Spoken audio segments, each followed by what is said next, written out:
Etong statement na ito na itong si Sara Duterte ay pa-cute. Napaka-basic po madalas ang mga binibitawang salita na itong si Sara Duterte. Given po talaga yan. Pero sa sitwasyon kasi na nangyari nga dyan sa Glory Mountain, talaga lang, hindi mo napanood? May binastos ba? Paanong nangyari, ulit-ulitin ko, na nagtipon-tipon nung mga oras na yon yung mga taga-suporta ni Kibuloy? Paano rin nangyari na naandyan yung mga bata?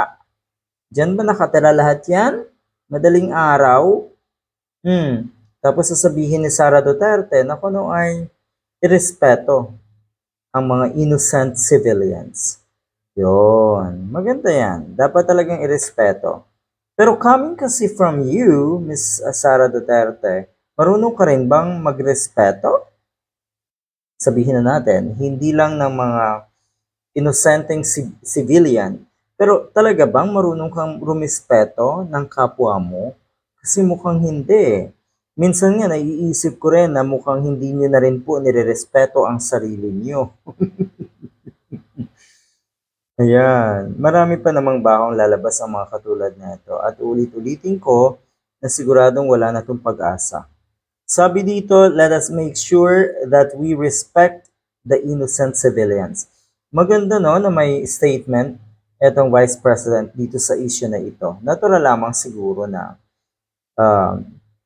magbitaw siya ng mga ganitong pahayag na pumapanig siyempre sa kanyang idolo, sa kanyang sanggang dikit na si Kibuloy.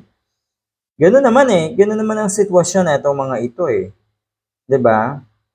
Na kahit mali na yung kanila kunong mga kaibigan ay naandyan pa rin at suportado, tinotolerate yung mga bagay na hindi kaaya-aya, ay talagang may problema kayo kung ganoon. The ordinary citizens, especially ang mga bata daw, because ang trauma sa ganyang magulong pag-implement sa simpleng warrant of arrest, hindi natin alam ang epekto niyan. Hindi mo talaga malalaman ang epekto niyan.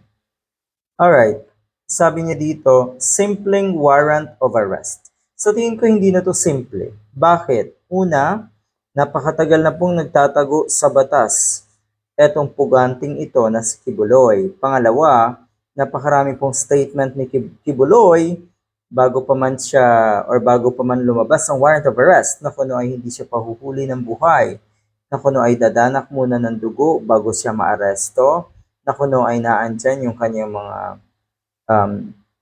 private army na handang magpakamatay para sa kanya. Yan po ang mga binitawang salita ni Kibuloy at natural lamang na paghandaan niya ng PNP. Yung sinasabi mong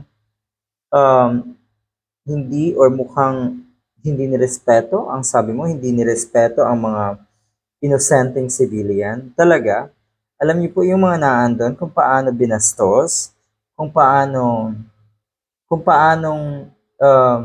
banatan ng mga kuno ay taga-suporta ni Kibuloy, yung ating mga kapulisan.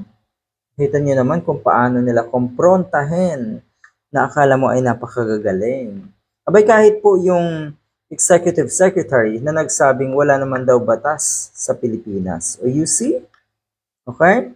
Yung mga taong yan na sinasabi mo na dapat igalang, wala po yung paggalang sa ating saligang batas. Wala po yung paggalang sa ating pagka-Pilipino. Dahil unang-una, yung mga taga-suporta ni Kibuloy, sa tingin ko ay hindi kayo mga Filipinos.